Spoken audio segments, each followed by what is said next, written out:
Welcome to a video replay for Double Up Trivia. This video replay is for the Double Up Trivia that was on May 24th, 2020.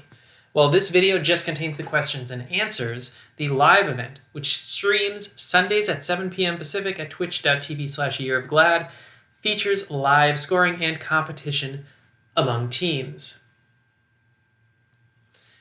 Rounds 1 and 2 each have 8 questions. During the actual live trivia event, teams will complete answer sheets and submit them at the end of each round. The value of each question is determined once all the answers are submitted and is based on the difficulty as determined by the number of correct answers for each question. It's a truly dynamic scoring system that depends on each quiz's particular participants. Also, teams get to double the value of one question per round. For the video replay, I'll simply read the question and then pause for a few seconds. If you want more time to think about the question and answer, simply pause the video playback. Each question will be followed by its answer. In the live event, teams again would see all 8 questions and submit their answers before seeing the actual answers. Round 1, question 1. In the term QR code, used to describe the square pixelated images with a function similar to a barcode, what does QR stand for?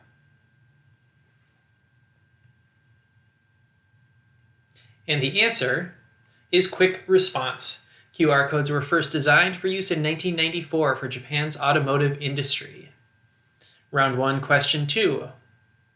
What company, which claimed to be able to do blood tests with as little as 1/1000th of the amount of blood normally needed, ceased operations in 2018 after its medical claims were proven to be, quote, factually and scientifically erroneous? And the answer is Theranos. There's an HBO documentary called The Inventor out for Blood in Silicon Valley that's about the rise and fall of Theranos and its founder, Elizabeth Holmes. Round 1, question 3. In recent years, YouTube videos in which people speak softly, often while reading things like instruction manuals, have become popular. These videos are associated with and trying to induce a tingling sensation commonly known by what 4-letter acronym?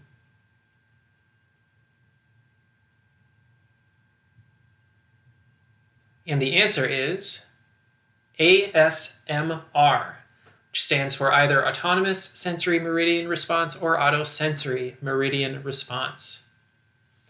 Round 1, question 4. American Revolutionary War officer Francis Marion eluded capture and earned his nickname by hiding in Dismals, an early settler term for what geographic feature?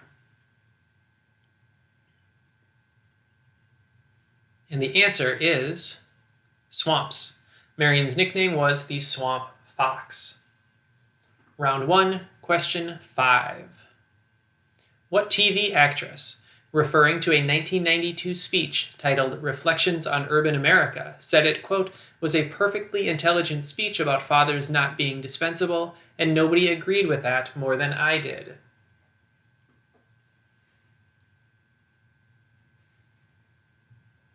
And the answer for round 1, question 5 is Candice Bergen. The speech was given by Dan Quayle and referenced Bergen's character Murphy Brown, who was a single mother. Round 1, question 6. The name of what style of cuisine first appears in the Book of Tang from the 900s, in which its name translates to a verb meaning to lightly touch your heart, but can be translated more accurately as to barely fill your stomach? And the answer for round 1, question 6 is dim sum. According to legend, dim sum originated with a general ordering civilians to send buns and cakes to the front line to express his gratitude. Round 1, question 7. What Australian tennis player received an ATP record $113,000 fine for misconduct at the Cincinnati Masters in 2019 after swearing at a linesperson and throwing a chair on the court?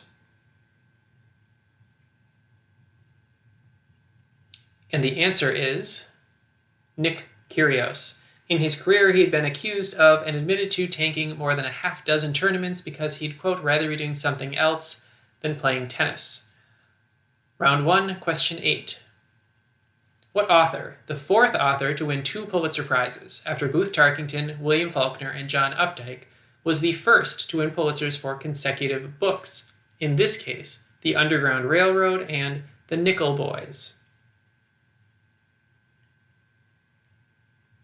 And the answer is Colson Whitehead, who also won the 2016 National Book Award for Fiction for The Underground Railroad. At this point in the actual quiz, teams would complete their answer forms, decide which question they would like to double the value of, and then submit the answer forms.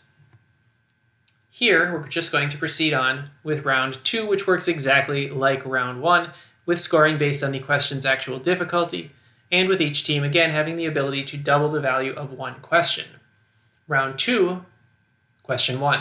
What neurologist and author, one of the great clinical writers of the 20th century according to the New York Times, considered his literary style in books like The Island of the Colorblind akin to clinical anecdotes? And the answer is Oliver Sacks, who suffered from severe shyness, which he attributed to a condition known as face blindness, a condition he wrote about in books like The Man Who Mistook His Wife for a Hat. Round 2, question 2. What famous Parisian landmark has over 3.5 million annual visitors, over 1 million permanent residents, and was named after the Jesuit priest who was a confessor of Louis XIV?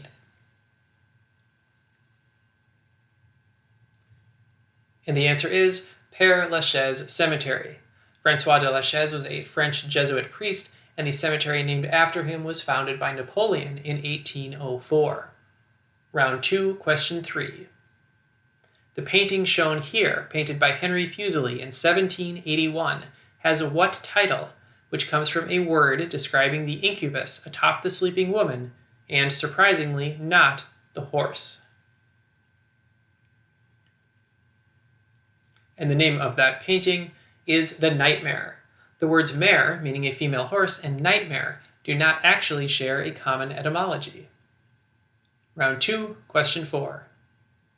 With the death of Little Richard, only 2 members of the inaugural class of the Rock and Roll Hall of Fame are still living.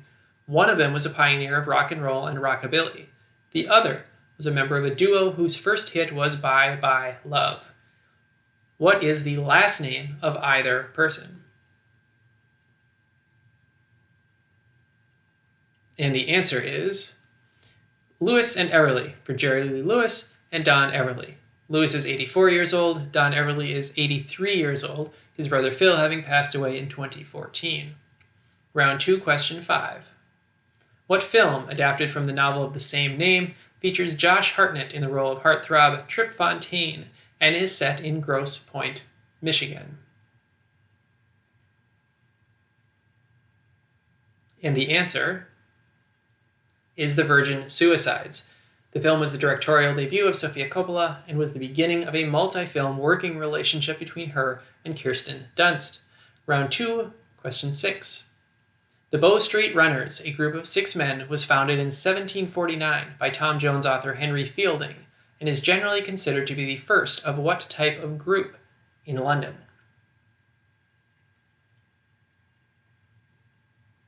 And the answer is police force. The group, the Bow Street Runners, was paid by the magistrate, Henry Fielding, and worked out of his office on Bow Street. Round 2, question 7. Each year since 1978, the Federal Reserve Bank of Kansas City has sponsored a symposium in a town in what valley, located between the Gros Ventre and Teton ranges? And the answer is Jackson Hole, Wyoming. Jackson Hole is the name of the valley, while the most notable town in the valley is Jackson. Round 2, question 8. What playwright, whose most famous play was written after conducting more than 200 interviews with women, also started the global movement to end violence against women, known as V-Day? And the answer is Eve Ensler.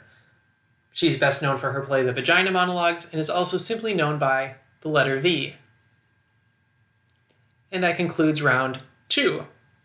For round 3, the teams are given a category with approximately 10 answers. Each team will submit exactly 5 answers, and the answers are scored based on how common or rare they are. The rarer the answer, based on the actual responses from all the teams, the more points that answer is worth. And this week's final question. American Idol has had 11 regular, not guest, judges, excluding the 3 original judges. Name 5 of these 11 judges.